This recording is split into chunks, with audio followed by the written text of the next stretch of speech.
율법이 복음을 만나다 제46조항은 가나안 7족을 멸하라 라고 하는 말씀이 되겠습니다.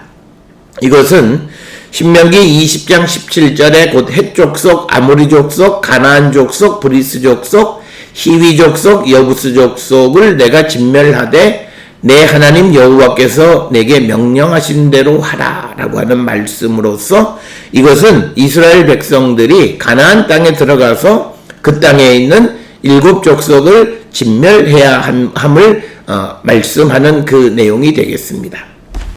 내용을 살펴보면 17절에서 구체적으로 이스라엘이 약속의 땅에 들어가서 멸해야 되는 7족속에 대해서 기록하고 있습니다. 헷 족속, 그 다음에 아모리 족속, 가나안 족속, 브리스 족속, 히위 족속, 여부스 족속 이렇게 기록이 되어 있습니다. 이들을 멸해야 되는 이유가 뭐냐? 이들을 살려두면 이스라엘 백성에게 우상 숭배하는 일을 가르쳐 하나님께 범죄하게 만들기 때문이다. 그래서 이런 가나안 7족을 멸하라라고 하는 것은 우리를 우상 숭배로부터 보호하기 위한 보호 조치다라고 하는 겁니다. 그래서 이런 사람들을 전부 다 오늘 주시는 말씀에 의하면 살려두어서는 안 된다. 본문에 등장하는 소위 가나안 7족속이라고 하는 말은 가나안에 사는 모든 사람들이라고 하는 그런 뜻이 되겠고, 그 다음에 시브리어에 진멸하라고 하는 하헤림이라고 하는 단어입니다. 이 말은 완전히 없애버리다, 진멸하다라고 하는 하헤림이고, 여기에 등장하는 그 헷족속, 아모리, 가나안, 브리스, 히위, 여부스족 이런 그 사람들에 대해서 우리가 그들의 정체를 정확하게 밝히는 것은 굉장히 어려운 일이고요. 그리고 어떤 고유 명사가 시대에 따라서 지칭하는 내용이 다르다라고 하는 사실을 우리가 염두에 두어야 한다라고 하는 겁니다.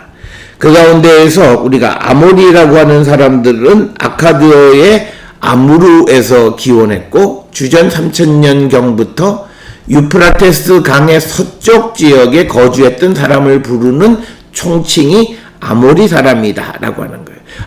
아무르라고 하는 아카드어의 말의 뜻이 서쪽 사람이란 뜻이에요. 유프라테스를 중심으로 서쪽에 거주하는 사람이란 뜻입니다. 그 다음에 이제 헷족속이라고 하는 것은 이 사람들은 오늘날 터키 지역에 거주했던 사람을 지칭하는 용어가 이제 헷족속인데 히팀인데, 우리가 성경에서는 가나안 땅에서 이스라엘 백성이 거주하기 전에 거주했던 사람들을 헷이라고 부릅니다. 자, 그래서 이게 헷이라고 하는 말은 원래는 터키 지역에 거주하던 사람들을 통칭하는 건데, 이게 특정 시기에 가나안에 거주하는 사람 인을 지칭하는 용어로도 사용된다. 바로 이런 것들이 우리가 성서를 공부하는 데 있어서 어려운 것이다. 즉 성경에 등장하는 헷이라고 하는 것을 모든 것에서 동일하게 그 사람들을 터키 사람 이렇게 얘기할 수가 없다라고 하는 것. 시대에 따라서 그들을 지칭하는 그 용어 내용이 다르다라고 하는 것을 우리가 염두에 두어야 합니다. 그 다음에 등장하는 사람들이 브리스족입니다. 이 브리스족은 팔레스틴 중부 산악 지역에 거주하던 그런 사람들로 우리가 추정을 하고, 그 다음에 이제 히위가 이 가나안 정복할 당시에 많이 등장하는데 가나안 땅에 거주하는 민족이고, 그런데 이제 이 히위는 또 구약 성경에서 여호수아서 9장 7절이나 11장 19절에서는 기브온 근처에 거주하는 사람, 그런데 창세기 34장 2절에서는 세겜 근처에 거주하는 사람, 그리고 여호수아 11장 3절에서는 헐몬산 어귀에 거주하는 사람.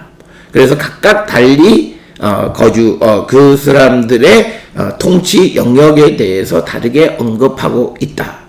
그 다음에 이제 여부스족이라고 하는 사람들은 우리가 잘 알다시피 다윗이 예루살렘 점령하기 전에 거주했던 사람들이다. 자, 그래서 우리가 성경에 등장하는 가나안 7족뿐만 아니라 여러 민족들의 이름은 그것이 어느 시대에 사용됐냐에 따라서 그것이 지칭하는 암시하는 내용이 다르다라고 하는 것, 그걸 염두에 두어야 되고, 그리고 시대에 따라서 그들의 통치 영역조차도 다르다라고 하는 것을 우리에게 가르쳐주는 그런 말씀, 그것을 우리가 염두에 두고 이해해야 되고, 이것을 획일적으로 한 것으로 말씀드리기는 어렵다라고 하는 겁니다. 이처럼 이방 민족은 구약에서는 영향을 받기 때문에 제거의 대상이지만, 그러나 신약 성서로 넘어오면서 이방 민족에 대한 사도 바울의 태도와 이방 선교를 목적으로 할 때에 이방인들에 대한 태도는 사뭇 다르다. 선교적 목적 때문이다.